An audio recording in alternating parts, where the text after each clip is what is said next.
Evangelio de Juan en el capítulo 19. Capítulo 19 del Evangelio según Juan. Vamos a colocar nuestra mirada en el versículo 17.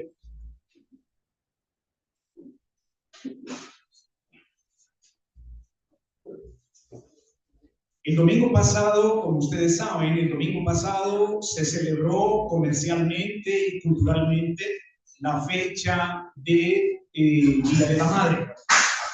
Nosotros estuvimos pensando, los ancianos, estuvimos pensando en la planeación que era importante utilizar algunos días de estos culturales para enseñar precisamente sobre ese tema como tal. Así que hoy vamos a mirar el papel de una madre en la Biblia. El papel de una madre en la Biblia. Así que capítulo 19 del Evangelio de Juan, versículo 17.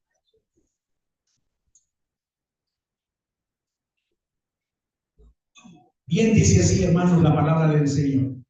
Dice: y llevando su cruz, hablando de Cristo, y llevando su cruz, salió al lugar que se llama lugar de la calavera, el cual en hebreo se llama Gólgota, donde lo crucificaron y con él a otros dos, uno a cada lado y Jesús en medio. Y escribió también Pilato una inscripción que puso sobre la cruz, y el escrito era: Jesús, el Nazareno, el Rey de los judíos. Y muchos de los judíos leyeron esta inscripción porque el lugar donde fue crucificado Jesús estaba cerca de la ciudad y estaba escrito en hebreo y en griego y en latín. Y dijeron a Pilato los principales sacerdotes de los judíos: no escribas Rey de los judíos, sino que él dijo: soy el Rey de los judíos. Respondiendo Pilato: lo que he escrito, he escrito.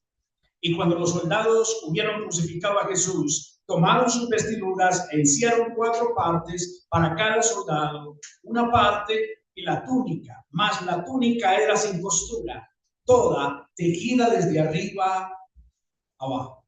Y dijeron entre ellos: no la partamos, sino echemos suerte sobre ella de quién será, para que se cumpliera la escritura que dice: repartieron entre sí mis vestidos, y sobre mi vestidura echaron suertes. Y los soldados hicieron esto. Y estaban junto a la cruz de Jesús su madre, la hermana de su madre, María, mujer de Cleofás, y María Magdalena. Y cuando vio Jesús a su madre y al discípulo que él amaba, que estaba presente, dijo a su madre: mujer, he ahí a tu hija. Luego dijo al discípulo: he ahí a tu madre. Y desde aquella hora el discípulo la recibió en su casa. Padre, te pedimos que nos guíes, por favor, en la exposición de este texto. Guíanos, por favor, a mí, pero también a la iglesia, por medio de tu Santo Espíritu, para que no nos perdamos en nuestros propios pensamientos, sino en lo que tu palabra nos quiere decir en esta mañana. Porque te lo pedimos, Padre, en el nombre de Cristo, nuestro Señor y Salvador. Amén. Sentarse, mis hermanos.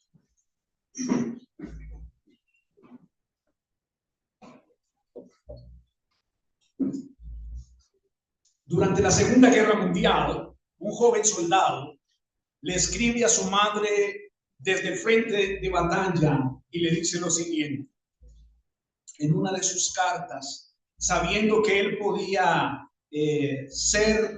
sabiendo que podía ser lo último que hiciera, podía caer muy pronto, y él escribió esto a su mamá: querida madre, si estás leyendo esto, probablemente ya no estés contigo, ya no esté contigo. Solo quiero que sepas cuánto te amo. Pero más que eso, quiero que no te sientas sola. Mi amigo Tom, a quien conociste, prometió cuidarte si algo me pasaba. Él no es solamente un amigo, es un hermano. y sé que te protegerá como yo lo haré. Tiempo después, cuando el soldado cayó en combate, Tom cumplió su promesa, no por obligación, sino por amor. Se convirtió en el hijo adoptivo del corazón de aquella madre y nunca la dejó sola. Mis hermanos, nuestro texto que estaremos exponiendo en esta mañana está dentro del contexto de la crucifixión de nuestro Señor Jesucristo. Nuestro Señor está en la fiesta de la Pascua y siguiendo la narrativa de Juan, como nos dice capítulo 12 y versículo 12, el Señor luego hace una oración sacerdotal que se conoce como la oración sacerdotal en el capítulo 17. En esa oración, el Señor da a conocer el propósito de haberles revelado al Padre. ¿Dónde está ese propósito? Mírenlo en el versículo 26 del capítulo 17. Capítulo 17 de Juan, versículo 26. Mire el propósito por el cual el Señor Jesucristo les ha revelado al Padre. Nos dice versículo 26. Yo les he dado a conocer tu nombre y lo daré a conocer para que el amor con que me has amado esté en ellos y yo en ellos. El Señor entonces les está diciendo en oración al Señor la razón por la cual Él les ha revelado al Padre. Para que el amor con que tú me has amado, el Padre al Hijo, esté en ellos ese amor y yo también esté en ellos. Ahora, mis hermanos, el Señor de allí se desplaza al huerto según capítulo 18 y versículo 1.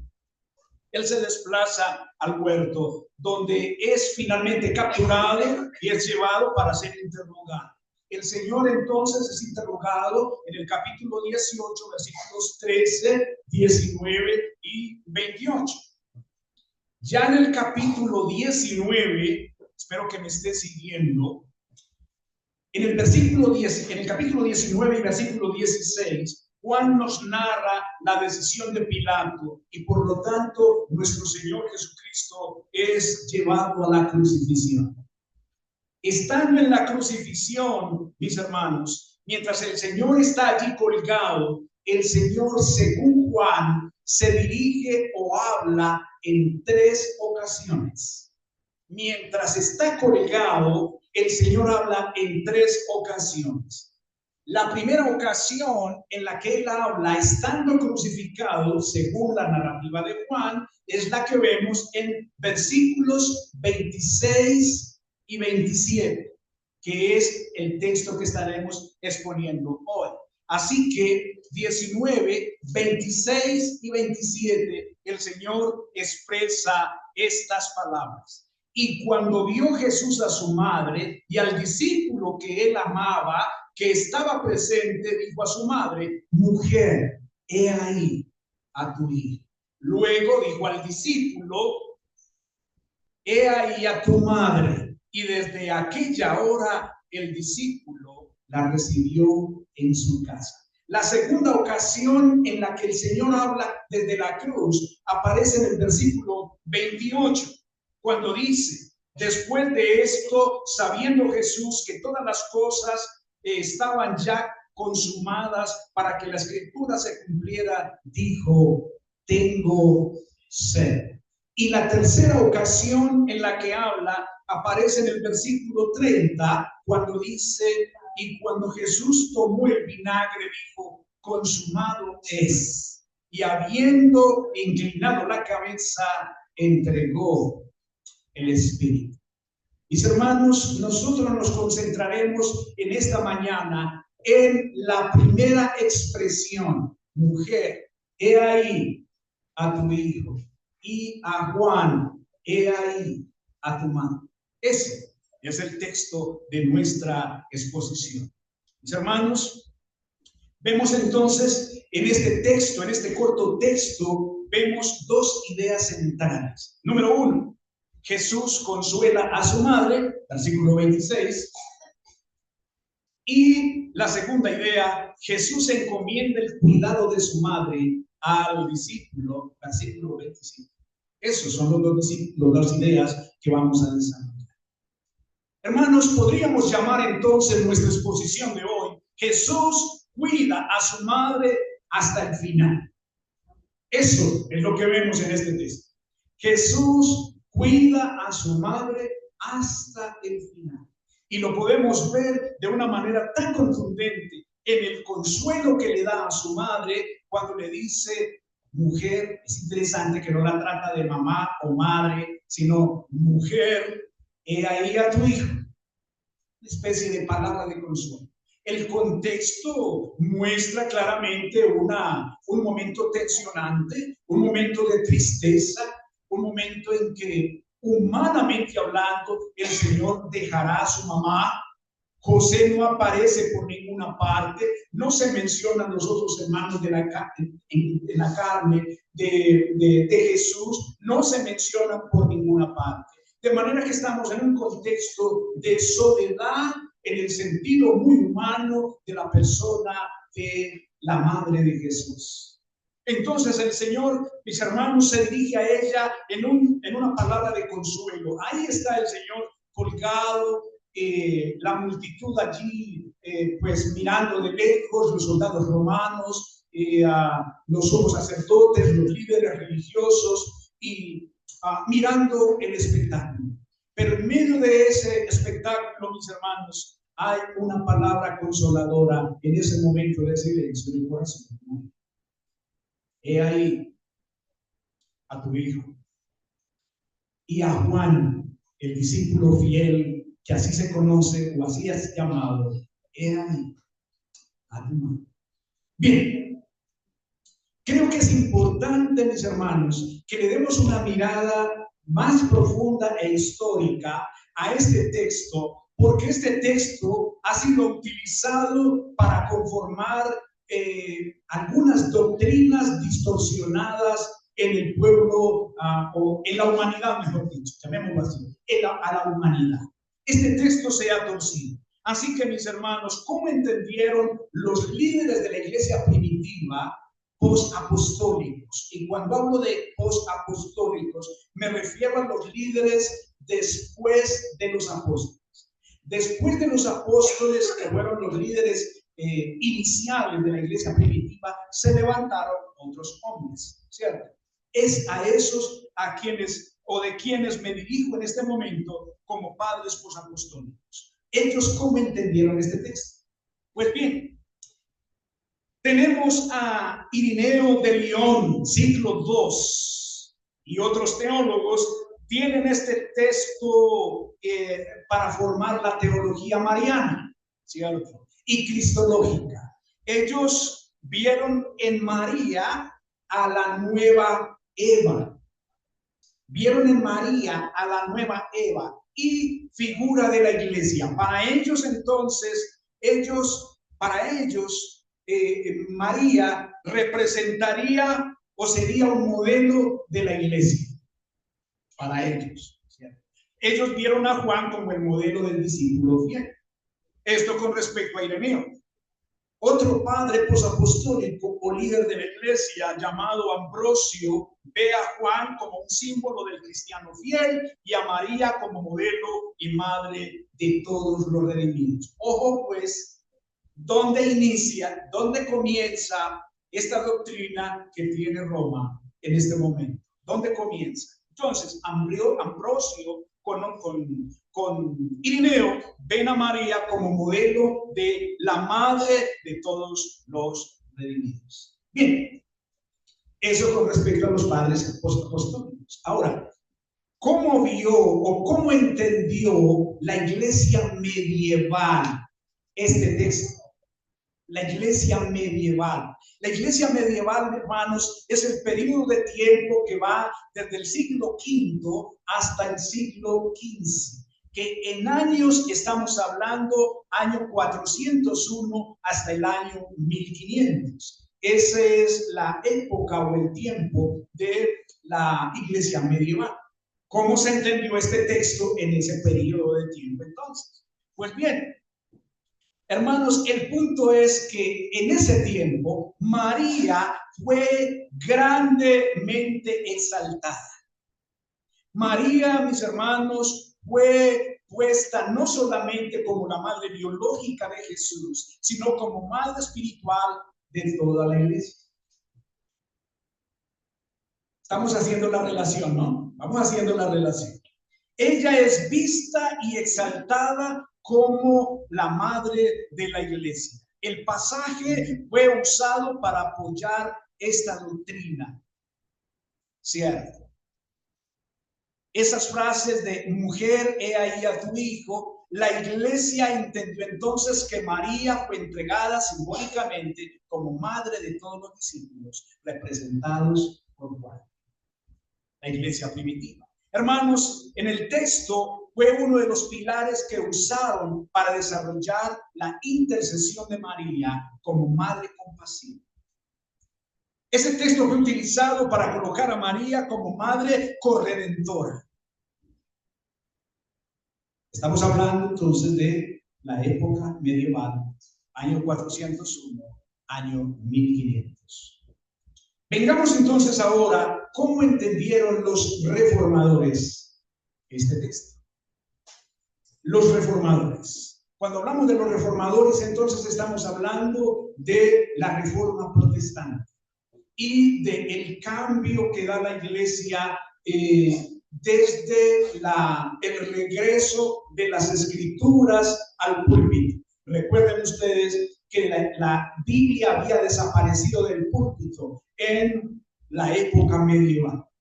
Cuando ya la Biblia regresa nuevamente y se coloca en el púlpito para ser expuesta, ¿cómo entendieron entonces los reformadores este texto? Bien, Martín Lutero, por ejemplo, tiempo en el que vivió Martín Lutero, 1483 a 1546. Lutero entendió este texto de la siguiente manera. Él reconoció en este pasaje un profundo acto humano de amor filial. Lutero destacó en Jesús como un hijo obediente que cumple el mandamiento de honrar a su madre incluso desde la cruz. Es así la mirada de Lutero. Él ve en Jesús ese amor filial, ese amor muy humano que tiene cuidado de su madre hasta el final, inclusive estando colgado en la cruz. ¿Cómo entendió Juan Calvino? El reformador Juan Calvino, ¿cómo entendió el texto? Pues bien, Juan Calvino, año 1509 a 1564. Calvino vio a Cristo como verdadero hombre. Calvino vio a Cristo como mostrando afecto y responsabilidad familiar. Calvino vio en Jesús en la cruz y encomendando a su mamá al discípulo amado como un acto de responsabilidad filial. Hijos, estemos pendientes de Jesús, de su obrar como hijo, del ejemplo que nos da como hijo con respecto a nuestras madres. No hay base, dice Calvino, no hay base para ver en María a la madre de la iglesia. No, Calvino dice no tenemos base bíblica para decir eso. Bien. No hay duda entonces de que Cristo, al confiar a Juan el cuidado de su madre, cumplía su deber filial. No hay aquí ningún misterio escondido, ni institución de un nuevo lazo espiritual. No hay nada de eso. Otros reformadores, por ejemplo, como Zwinglio, Bucero, Bessa, ellos plantearon, aunque comentaron menos el pasaje, ellos compartieron las siguientes ideas. Jesús está demostrando humanidad perfecta. Ellos rechazaron toda interpretación que implicara veneración a María o implicaciones sacramentales. Ellos valoraron el pasaje por su enseñanza ética y familiar. no por supuestas doctrinas implícitas. No, ellos vieron el pasaje de manera literal como aparece en el texto. ¿Cuál fue la conclusión entonces a la que llegaron los reformadores con este texto? Juan 19, 26, 27 no introduce una doctrina sobre María ni sobre la iglesia, no, sino que muestra el amor fiel de Cristo aún en su agonía. Para los reformadores, este pasaje enseña compasión, obediencia, humanidad. Esto es lo que enseña el pasaje, no una teología mariológica. No, el texto no enseña esa teología. Así que, mis hermanos, nosotros como una iglesia bautista reformada, alineados con los reformadores, miraremos también el texto desde el punto de vista literal y gramatical.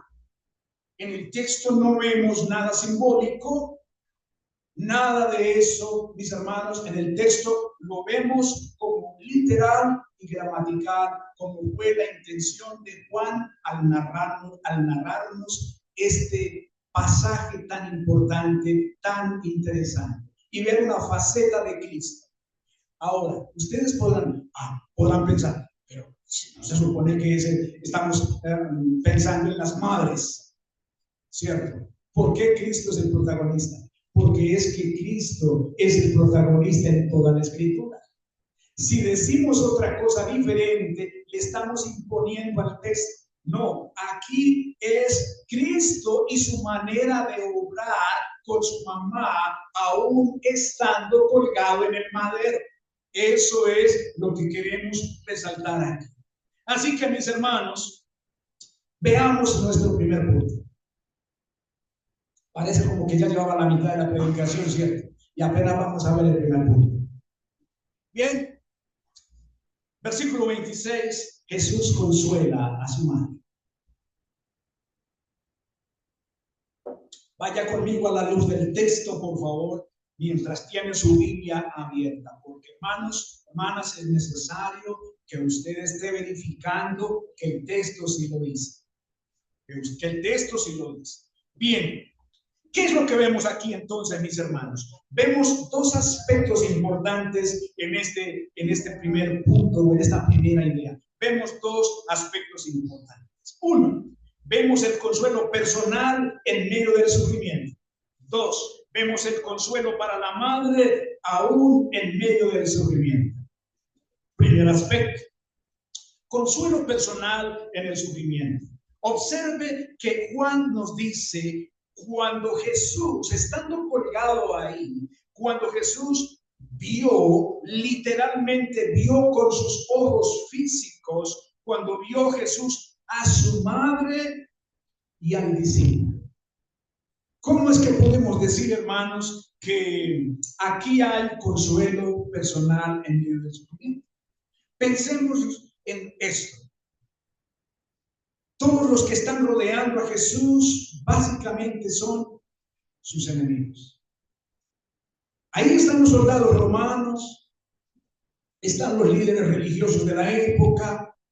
Ellos son los que están rodeando ese lugar llamado el lugar de la calavera, porque parece que hay una roca ahí. Dicen los historiadores que hay una roca ahí que parece una calavera y por eso se llama así, el lugar de la calavera. Entonces, está rodeado el Señor de estos personajes, pero ahí, en medio de ese conglomerado de personas, el Señor deposita su mirada y alcanza a ver a su mamá y alcanza a ver al discípulo amado.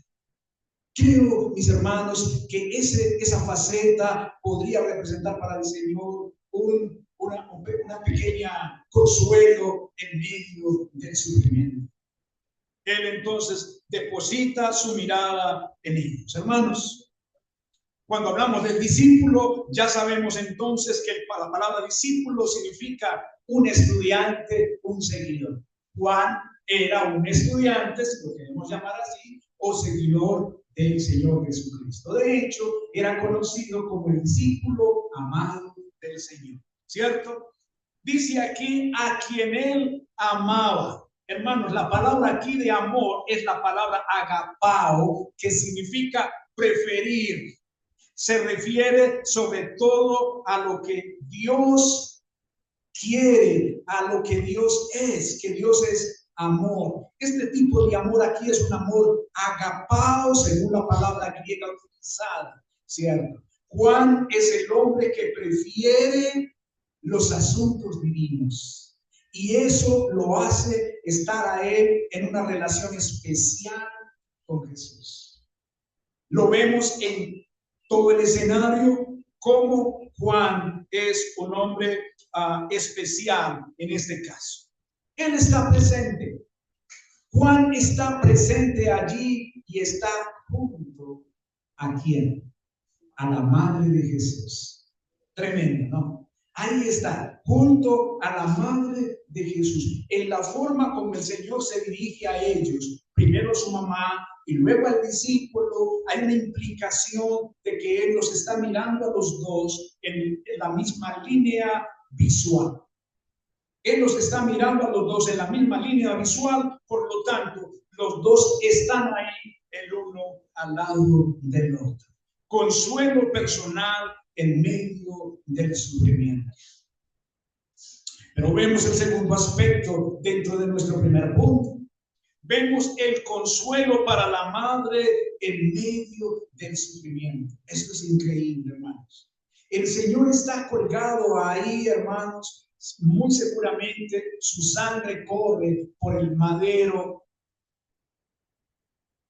La fiebre que producía el estar en esas condiciones, la fiebre que producía, el dolor que producía, el estar en esas condiciones, mis hermanos, y el Señor pensando en dar un consuelo especial a su mamá y a su discípulo amado. ¿No les parece algo sumamente interesante? Miren la forma como él consuela entonces a la madre.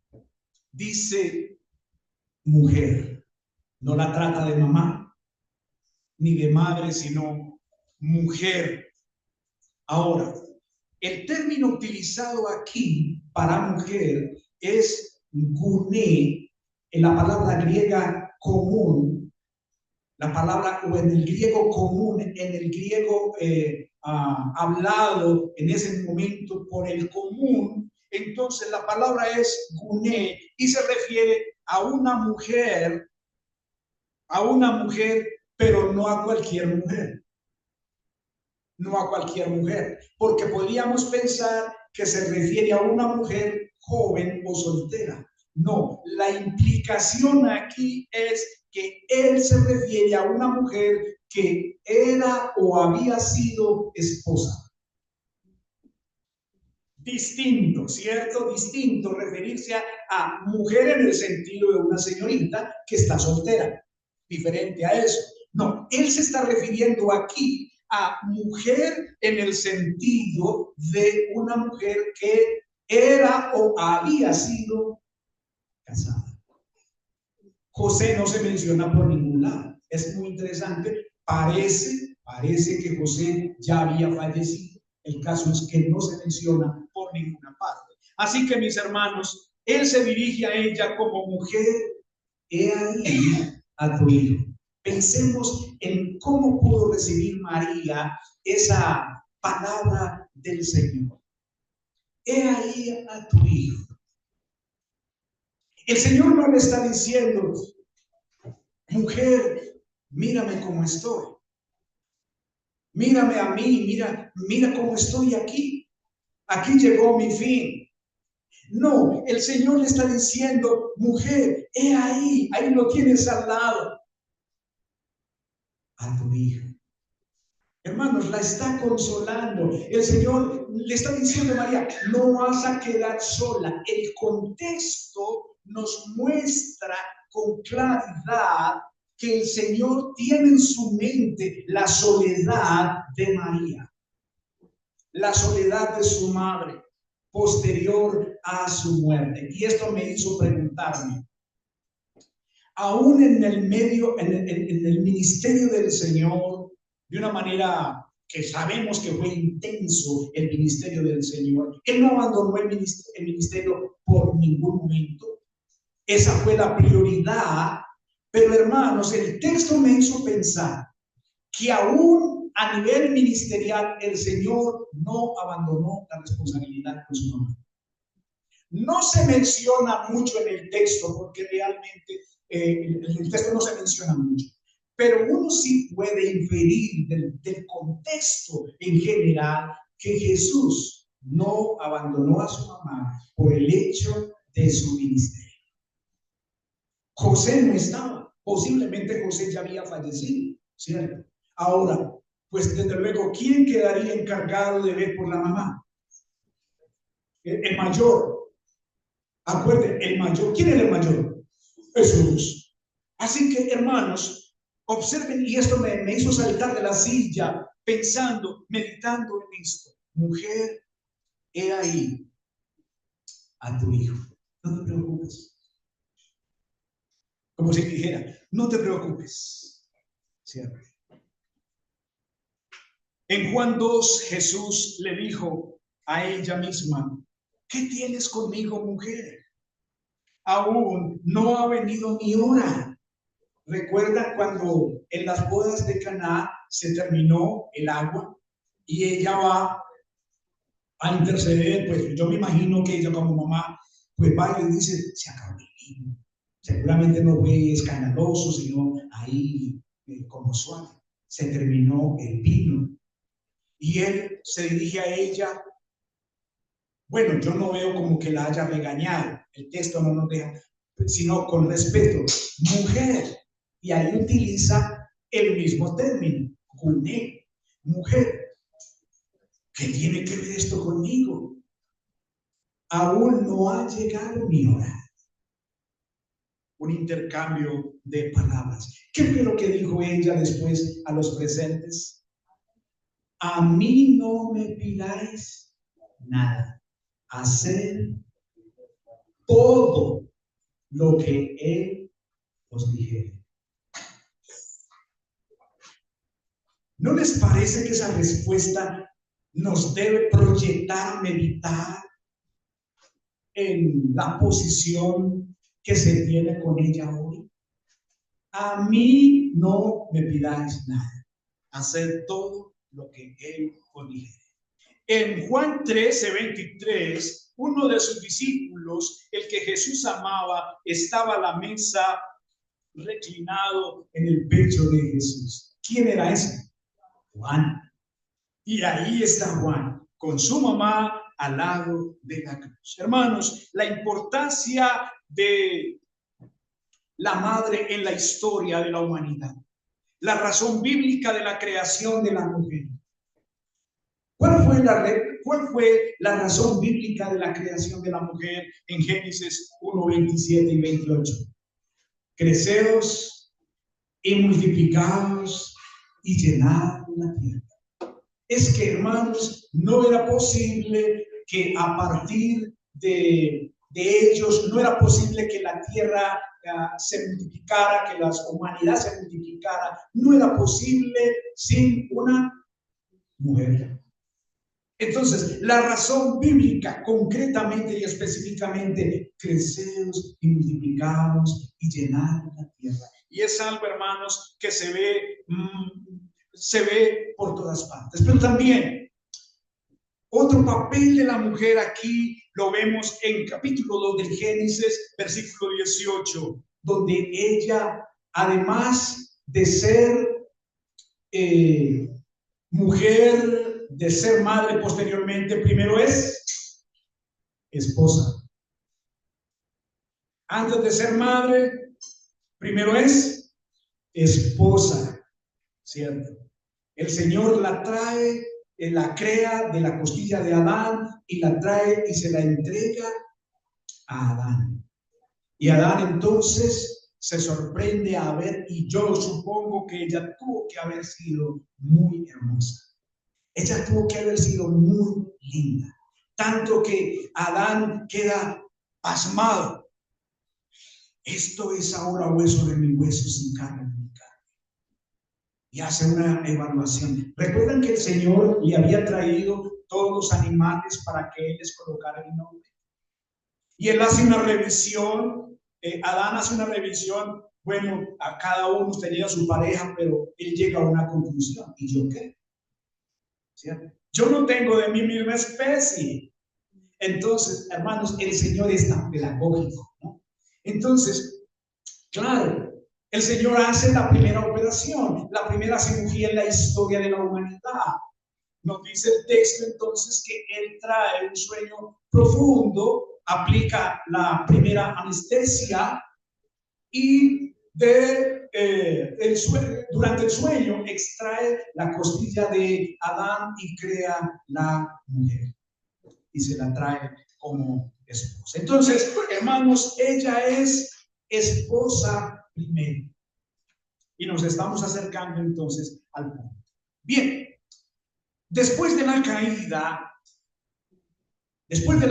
mis hermanos, en su estado todavía de perfección antes de caer, las palabras que escucha la que después sería madre, mis hermanos, no son alentadoras. Por ejemplo, en Génesis 3:16, no son tan alentadoras después de la caída, ¿cierto? No son tan alentadoras. Veamos por qué no son tan alentadoras. Vengan conmigo a Génesis capítulo 3, versículo 16.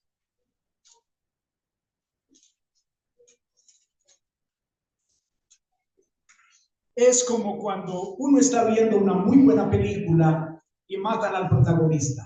A mí me da una cosa. Cuando el gladiador se murió, se dañó la película. Sí. ¿Por qué él se murió? Bien. Génesis 3:16. Génesis 3:16. Miren estas palabras, mis hermanos. Dice, y a la mujer dijo, multiplicaré en gran manera tus dolores y tus preñeces. Con dolor darás a luz a los hijos, y para tu marido será tu deseo, y él se enseñoreará de ti. ¿Por qué no son tan alentadoras las palabras, hermanos y hermanos? Con dolor darás a luz a tus hijos. Y aquí, hermanos, entra precisamente esa reflexión que nosotros debemos hacer con respecto a una causa, a una de las causas del pecado. Hermanos, ella no fue creada para tener dolor en sus partos inicialmente. No, hermanos. El dolor ahora causado en los partos es exclusivamente por causa del pecado que ha entrado a la humanidad y ha contaminado absolutamente todo. Así que, hermanos, interesante ver entonces a María ahí al pie de la cruz, su inicio como mujer, la razón de haber sido creada, ¿cierto? Esposa, pero ahora madre, y ahí está María al lado de Jesús en la cruz. Permítanme hacerles una ilustración. Trasladémonos allá al lugar de la crucifixión. Vámonos para allá, mis hermanos. Ahí vemos a Jesús en la cruz, no con una expresión de derrota, sino con dignidad y amor profundo, a pesar de lo que está sucediendo. María está ahí, al pie de la cruz, en una actitud reverente, en una actitud maternal. Su mirada tal vez refleja dolor, claro, pero también comprensión. Juan, el discípulo amado a la derecha de María, está ahí con un gesto de asombro, pero también de responsabilidad. Sí, de gran responsabilidad. Él acaba de escuchar de Jesús unas palabras muy significativas. Iglesia, ¿cómo podemos nosotros aplicar este primer punto para nuestras vidas hoy en el siglo XXI? Bien, ¿qué nos enseña Jesús aquí? Jesús nos enseña a honrar a nuestras madres con acciones concretas. Con acciones concretas. ¿A cuántas madres el día de la madre se les lleva un ramo, se les llevan flores, pero durante la semana es ultrajada por sus hijos de distintas maneras y algunas hasta asesinadas? Hermanos, asesinadas por sus propios hijos. Jesús nos enseña a honrar a nuestras madres con acciones concretas. En la cruz, Jesús no simplemente agradece a María, sino que la protege, la encomienda, la cuida. En la cruz, hermanos, podemos ver que el Señor nos enseña como iglesia que debemos promover un amor hacia las madres que vaya más allá de lo emocional, más allá de lo comercial, hermanos. Debe de ser un amor que implique compromiso visible, de cuidado, de honra, de respeto diario. Hermanos, la iglesia debe ser una comunidad que adopte, proteja y acompañe. Jesús no deja a su madre sola, no. Jesús la conecta con Juan, creando un nuevo lazo espiritual. La iglesia de hoy, muchas mujeres son madres, están solas, son viudas, adultas mayores, sin familia, madres de la fe que han guiado a otros. Ahora, la pregunta es, iglesia, ¿estamos dispuestos a adoptar a esas mujeres solas, desprotegidas, que no tienen a nadie, como hizo Juan? ¿Tenemos esa actitud de recibirlas como propias? ¿Tiene la iglesia ese pensamiento de dar esa protección de esa manera? Otra cosa que nos enseña Jesús aquí, hermanos, él en su agonía piensa en el bienestar de su madre. Estando en esas condiciones, mis hermanos, el amor verdadero cuida aún en medio del dolor. Tremendo. Cuida aún en medio del dolor. Hermanos, y esto nos reta a no usar nuestras propias luchas como excusas para dejar de cuidar y servir a nuestras madres y a los demás. Es que estoy tan ocupado, estoy tan ocupada que no la puedo ir a visitar. Hace años que no la veo, pero es que estoy tan ocupado, vivo en otro país, vivo en otra ciudad. Hermanos, esto nos está mostrando que no hay ninguna excusa, en este caso, para dejar de cuidarlas. En tercer lugar, hermanos, ¿qué podemos ver acá? Celebrar el Día de la Madre es también un llamado al discipulado práctico. Sí, hermanos, al discipulado práctico. Jesús dice a Juan, he ahí a tu madre. Le está encargando a Juan una tarea. Tremendo, ¿no? Le está encargando a Juan, en palabras mías, Juan, ahí está mi mamá, no la dejes. Juan, cuídamela, cuídamela. Honrar a una madre no es solo una celebración, hermanos, es una misión. Honrar a la madre implica acompañarla.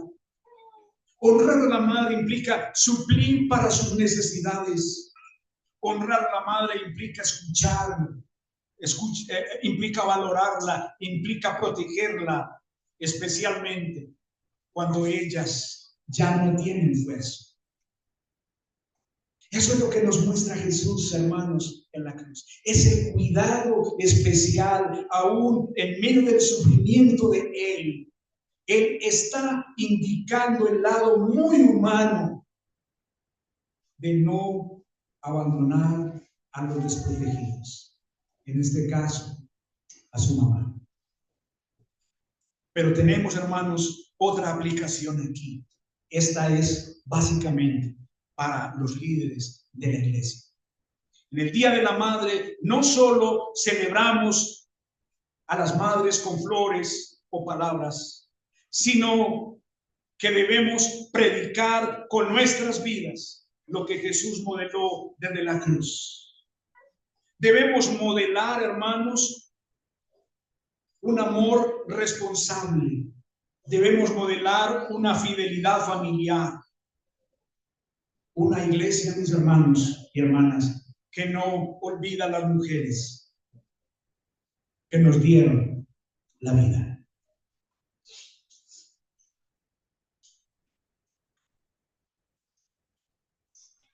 Tanto que nos enseña Jesús, nuestro Señor Jesucristo, aquí, en este primer punto.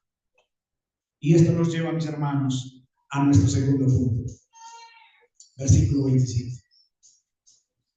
Versículo 27.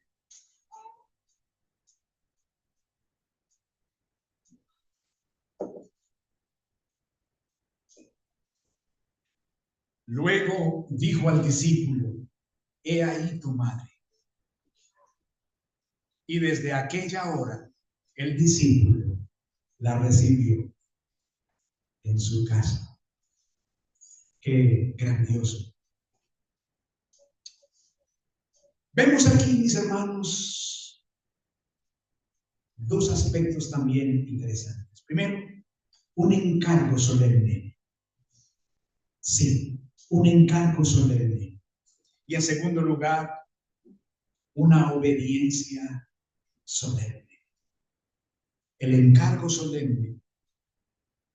He ahí a tu madre.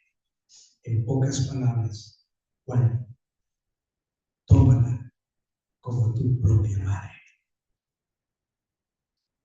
Juan, tómala como si fuera tu madre.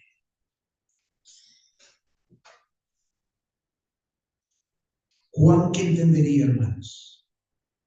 ¿Qué pudo haber entendido Juan? He ahí a tu madre. Como cuídala como si fuera tu propia madre. Qué tremenda responsabilidad, mis hermanos. Qué tremenda responsabilidad. Ahora me pregunto, ¿a quién uno le delegaría semejante responsabilidad?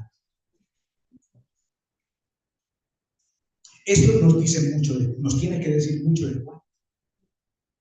Hermanos, para delegar semejante responsabilidad, uno no lo hace con cualquier persona de la noche a la mañana. No, esto nos tiene que decir mucho de Juan. Ahora, ¿qué nos ha mostrado el Evangelio? Que Juan fue el discípulo amado del Señor durante todo el tiempo. Juan estuvo cercano.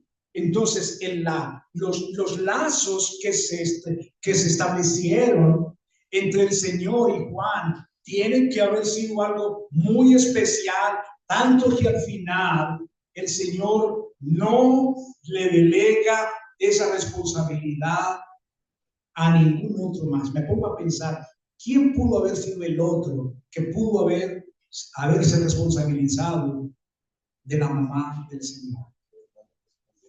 Uno dice Pedro, por ejemplo. Uno dice, bueno, Pedro, ese Pedro como era de arrebatado, ¿cierto? ¿Se acuerdan de una de las facetas de Pedro cuando capturaron al Señor? ¿Se acuerdan lo que pasó ahí? En términos países, hermanos, él sacó un machete. ¿Qué? ¿Cómo es pues? Y le mandó un machetazo a uno de los soldados. Y dice alguien por ahí, un comentarista, que él le mandó el machetazo a una persona entrenada para la guerra, que pudo haber desviado un poco, porque él le mandó ese machetazo a la nuca, ¿cierto? Entonces, bueno, ese tipo de carácter, aunque vemos a un Pedro posteriormente maduro, ¿cierto?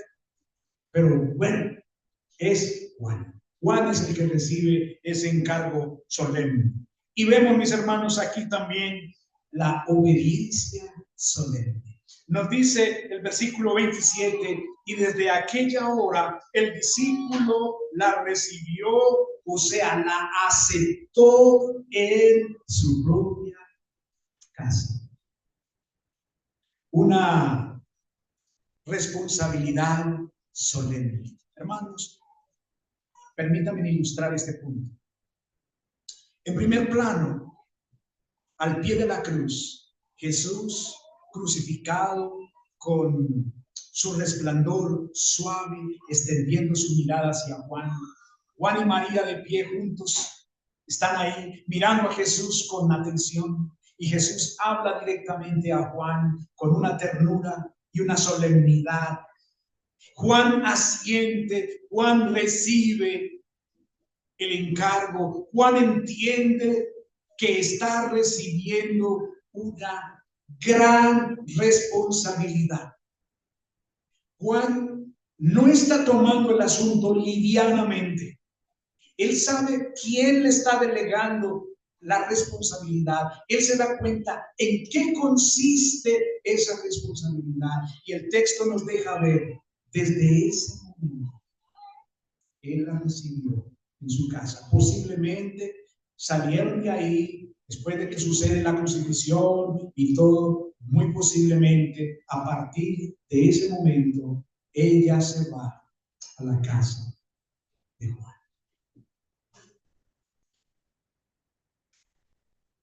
Pensemos en un segundo plano del escenario. Una casa sencilla en Jerusalén, o tal vez en Éfeso, donde Juan vivía. Y ahí llegan a la casa juntos Juan y María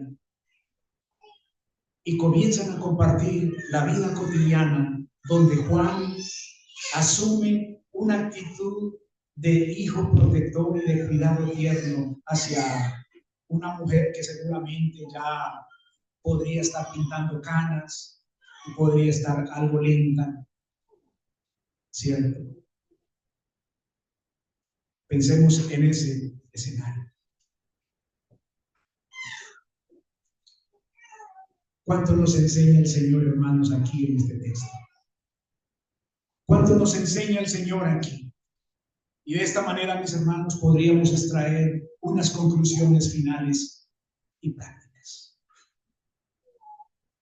En primer lugar, la verdadera fe cristiana, mis hermanos, se expresa en el cuidado del otro. En primer lugar, la fe cristiana se expresa en el cuidado del otro. Hermano, hermana, te puedes saber el Salmo 119 de memoria, porque puedes tener muy buena memoria, pero realmente lo que vemos aquí es, y siendo importante la teología, pero lo que vemos aquí, hermanos, es un cuidado personal por parte de Jesús. Jesús, en el momento más doloroso de su vida, él no se encierra en su sufrimiento, sino que se preocupa por el bienestar de su madre. Hermanos, en nuestra iglesia debemos replicar ese mismo espíritu, no solo orar por las necesidades, sino cuidados activamente. Hermanito, hermanita, vamos a orar por usted. Ah, qué pesar. Está enferma, qué pesar. No, hermanos, tenemos que pasar a la práctica como nos muestra el Señor. En segundo lugar, la comunidad cristiana debe funcionar como una familia espiritual real. Hermanos, eso es lo que somos. Somos una familia. La iglesia es la familia de aquel hermano o hermana que quedó huérfano desde muy niño o desde muy niña. y que no tiene familia, hermanos, la iglesia es su familia. Por el hecho de ser un hijo de Dios, nos hace familia, la familia de Dios, como nos dice, nos muestra en Efesios. En tercer lugar, la honra a los padres no tiene fecha de vencimiento.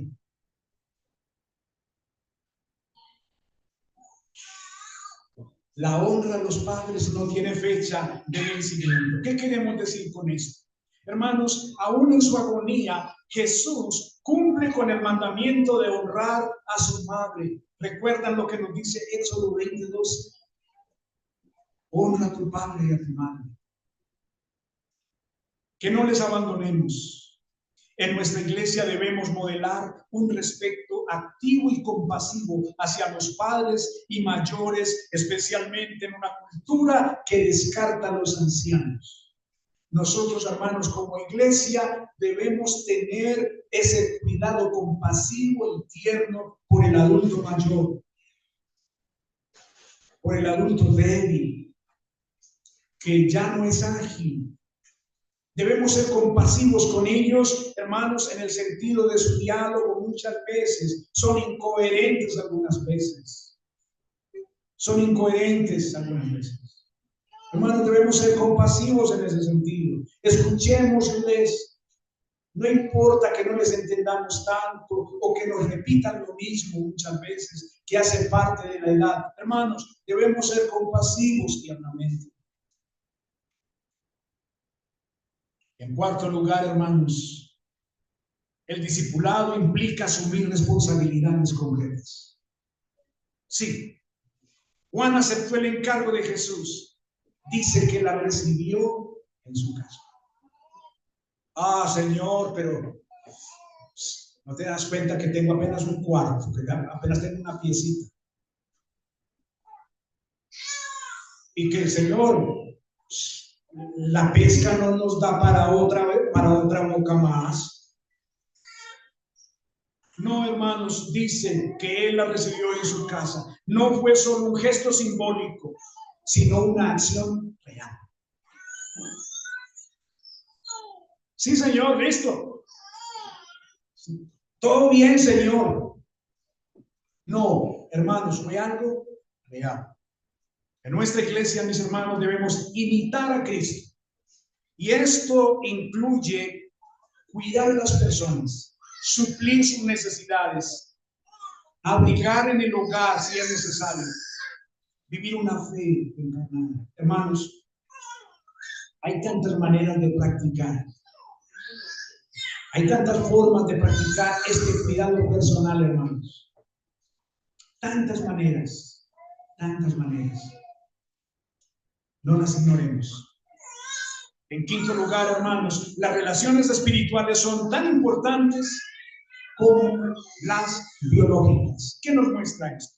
Jesús establece una nueva familia basada en la fe.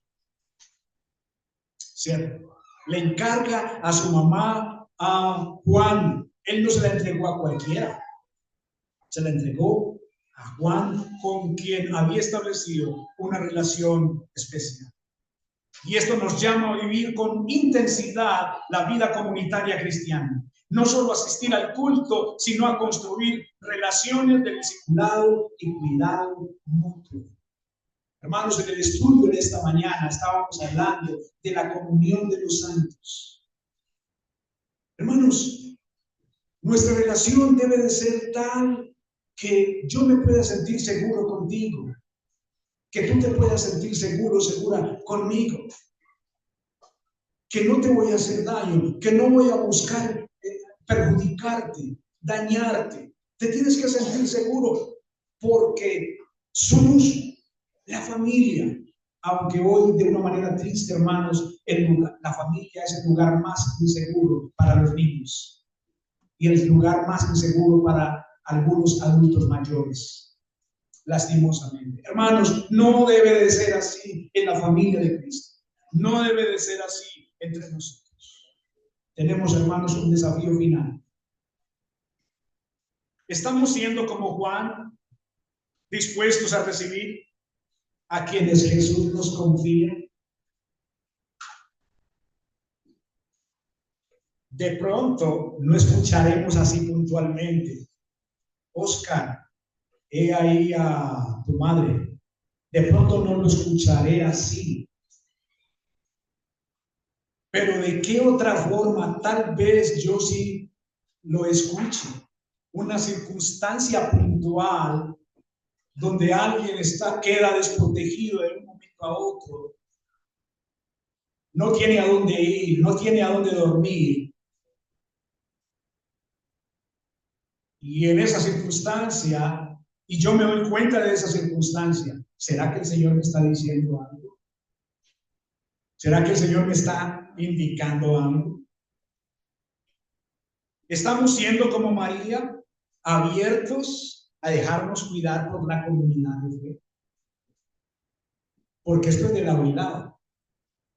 María nos muestra al irse a la casa de Juan que ella no se resistió, ella se fue a la casa de Juan. Entonces es de la unidad. Estamos siendo como María también abiertos en ese sentido a dejarnos cuidar.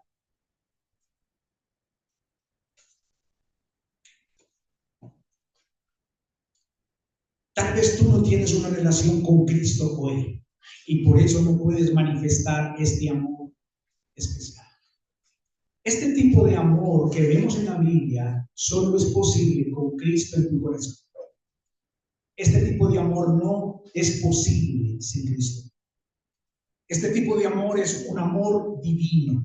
No es el tipo de amor inventado por los hombres. No es según la definición de la psicología conductual. No. Este tipo de amor es un amor divino porque es un amor que viene del cielo. Así que si tú quieres amar a tu madre y honrarla como Jesús, tú necesitas a Cristo. Porque eres un pecador perdido. Estás perdido. Estás separado de Dios y necesitas a Cristo como tu Señor y tu Salvador. Y nos dice la Biblia que cuando Cristo es mi Señor, mi Salvador, el Espíritu Santo viene a morar en mí. Y Él entonces produce ese amor especial y tierno, compasivo, como este que vemos aquí para nuestros semejantes. Antes no es posible este tipo de amor. Padre, te damos gracias por tu palabra. Ayúdanos, Señor, a pasar a la práctica.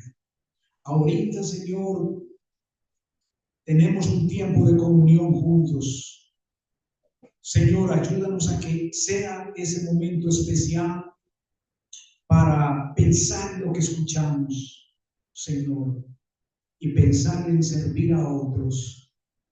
No esperar a que nos sirvan, sino que tengamos una actitud de entrega como Jesús. Te damos gracias, Padre, en el nombre de nuestro Señor Jesucristo.